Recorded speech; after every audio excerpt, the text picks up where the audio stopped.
Good afternoon, everyone, and welcome to another Instagram Live. Story time with me, Piers, Torday. You're very welcome. And this is our 25th Instagram Live. Can you imagine it? 25.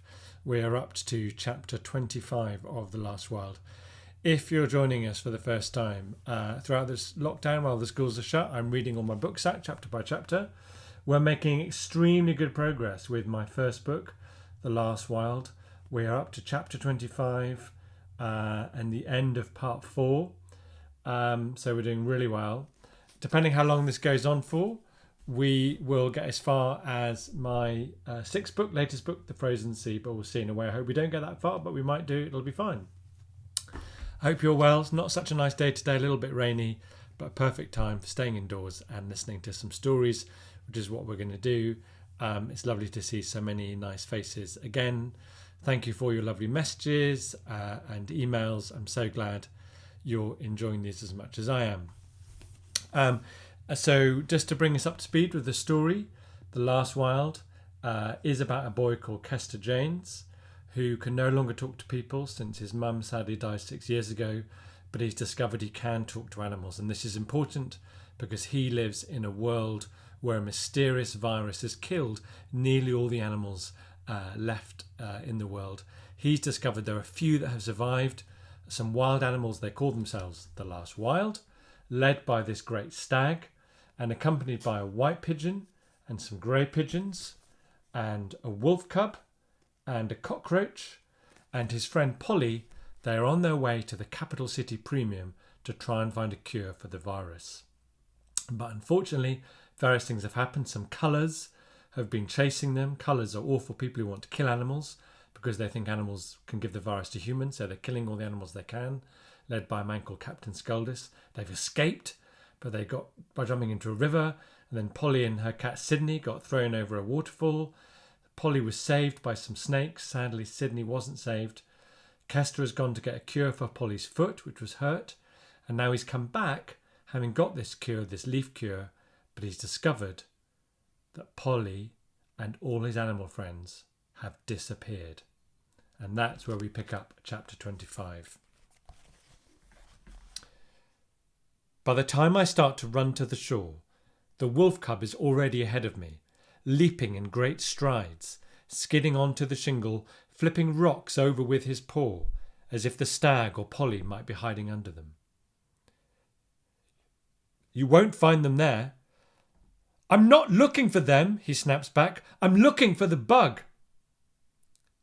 "General," I shout out. "General, are you still here?"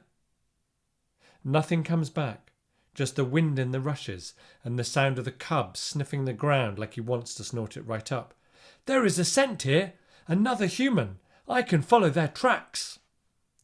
I look up ahead at the reeds and grasses. I can't see any sign of anything, but he's determined. "Let us follow the track and the scent while it is still fresh," urges the wolf cub. Slumped on a rock, I slowly move a puddle of leaves around with my foot, trying to focus and think of a plan. And as I move the leaves around, I see some white pebbles, or maybe pieces of bone. Square-shaped pieces of bone. My heart leaps up into my throat as I realise they're not pieces of bone, they're tiles. I fall onto my knees and start digging away the mud and rubbish. There are 4 letter tiles there, hurriedly hidden under a leaf. But the letters don't form any word I recognise. Here they are. Here's the letters. M-R-A-F.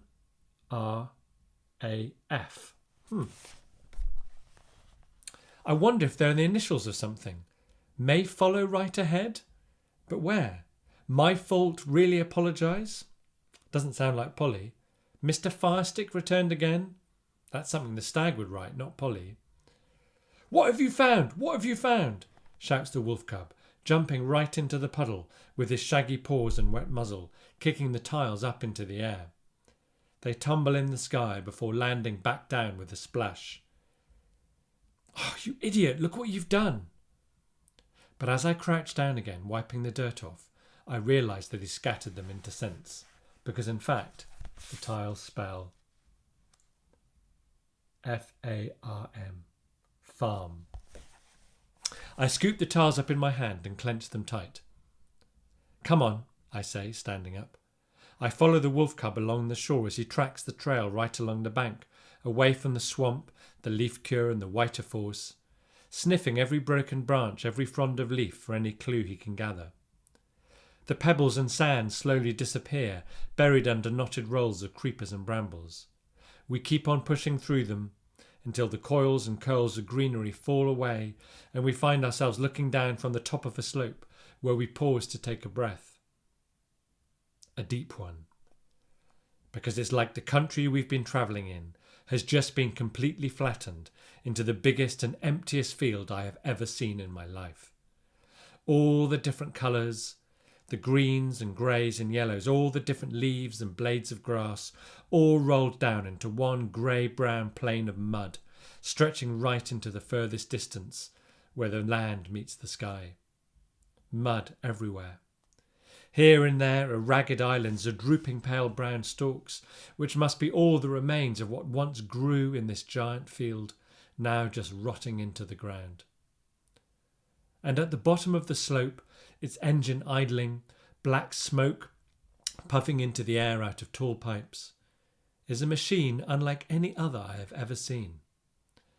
A huge green barn covered in aerials and chutes, resting on its equally giant wheels, with a sharp line of blades fastened to the front like jaws.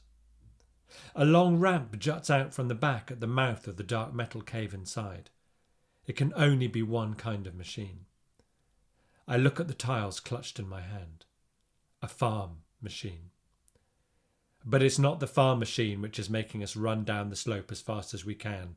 Wolf Cub and I, falling over one another, screaming and shouting, the pigeons crying overhead. It's the girl and the deer climbing into it, stepping slowly up the metal ramp into darkness. There's a woman too, a woman I don't know, in boots and a scarf, who seems to have smoke puffing out of her as well, guiding them in, but they're too far away. The stag can't hear us. Over here, cry the pigeons from somewhere in the sky above. But now our friends are inside the farm machine, and the ramp is slowly closing up behind them. The woman is chaining it up, and I've never wanted to yell, actually humanly yell, more in my life. But nothing comes out. Then she is climbing up a ladder back into the cab at the front of the machine, and just as we reach the bottom of the slope, it growls and shudders.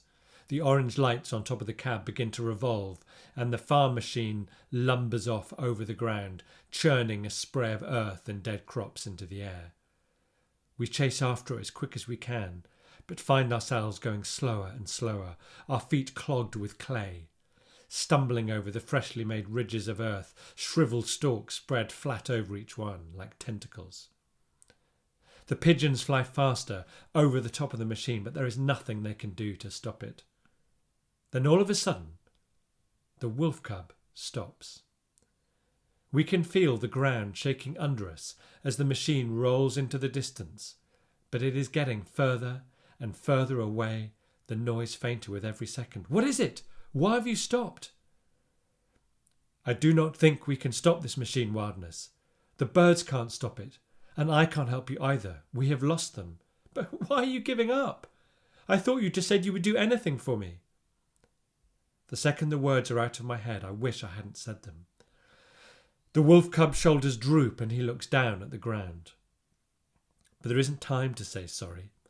I look at the shimmering green block on the horizon, shrinking slowly out of view, steaming smoke into the sky. I clutch the leaves and tiles in my pocket and realise what I have to do. I don't run after it.